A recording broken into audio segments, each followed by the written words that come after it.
Hello everyone, my name is Madeline Lamburan, and today's evening I'm going to discuss the Morga's book and Rizal's annotation. I would like to introduce to you guys the author of the book that we're going to discuss later. He is Dr. Antonio D. Morga, and he is Spanish lawyer and officials during 17th century. Sucesos de las Islas Filipinas or Events in the Philippine Islands was the title of the book written by Antonio Morga. So, Sucesos de las Islas Filipinas is the title of the book in Spanish. Or in English translation, it's called Events in the Philippine Islands. An account of Spanish observations about the Filipinos and the Philippines. So it means it is an observations made by the Spanish regarding Filipinos and Philippines. Published the book Sucesos de las Islas Filipinas in 1609.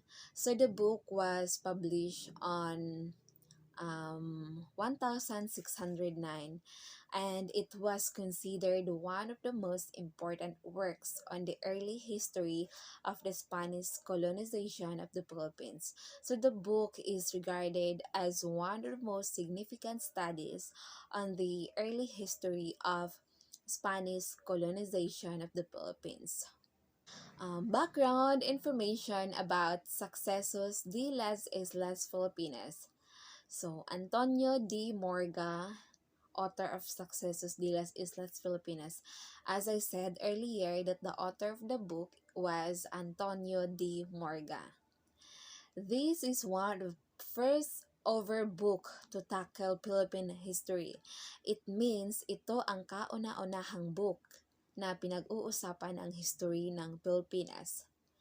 It talks about events from 1493 to 1603.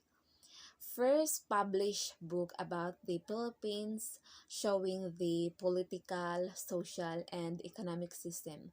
So, dito pinag-uusapan ang mga nangyari noong taon 1493 to 1603. At ito rin ang kauna-unahan na naipublish na book na ipinakita ang political, social, at economic system ng Pilipinas, and consist of 8 chapters. So the book was consist of 8 chapters. The content of the book is based of documentary research, observation, and personal experience of Morga. So, ang laman ng libro ay hango sa mga pinagdadaanan ni Morga, documentary research at observation. And the last one is Rizal is secondary source of the book due to his annotation. So Rizal's annotations make him a secondary source in the work. So, what is Sucesos? The Sucesos is the work of an honest observer, a versatile bureaucrat who knew the workings of the administration from the inside. It means Sucesos is the creation of an impartial observer and multi-talented bureaucrat who was familiar with how the government operated on the inside. And what is Las Islas Filipinas? The Philippine was named in honor of King Philip II of Spain. So the Las Islas Filipinas are called in honor of King Philip II of Spain, much as the Philippine was given that name. The book Sucesos de las Islas Filipinas, it talks about events from 1493 to 1603. First published book about the Philippines, showing the political, social, and economic system. And as I said earlier, that the book Successos de las Islas Filipinas talks about the events or mga panghitabo from 1493 to 1603, and it was the first published book that showing the political, social, and economic system of the Philippines. Rizal annotated Morga's book and printed new editions whose foreword or introduction was written by Dr. Ferdinand Blumentritt. He purposely wrote the book to record the Spaniards' discovery units and its conquests and conversions of the Philippines. So Morga's work was annotated by Rizal and additional version with Dr. Ferdinand Blumentritt foreword or introduction were published. He authored the book specifically to document the Spanish exploration up to their invasion and colonization of the Philippines. With this in the book, Dr. Jose Rizal got interested and wants to annotate the book to show another side of the coin that leads to the Filipinos' authenticity of the culture, costumes, and government before the arrival of Spaniards. Dr. Jose Rizal became fascinated by this passage in the book and decided to annotate in order to present a different viewpoint that demonstrate the authenticity of the Filipinos people, culture, costumes, and government prior to the advent of the Spaniards. What were the reasons why Rizal chose to reprint Morga's book rather than some other contemporary historical accounts of the Philippines? So actually, there are two reasons of this.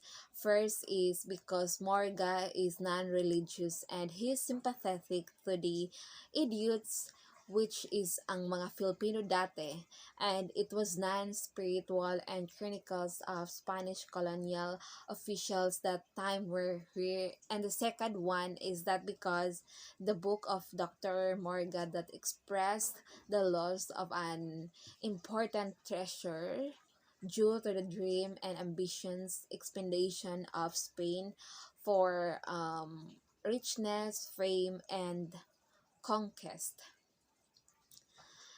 Why was Rizal annotation significant?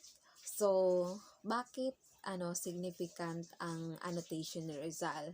So, it was significant because it helped Filipinos develop a feeling of identity or national consciousness to contradict the works of Spanish historians who frequently saw the Filipinos as uncivilized.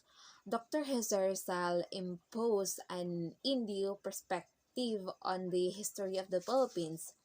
Rizal annotation awakened the sleepy locals about their rights and and true set up in their nation, and Rizal's intent was not only to provide the Filipino people their early history, a pre-Spanish history, but to present to them their own authentic authenticity, culture, and identity.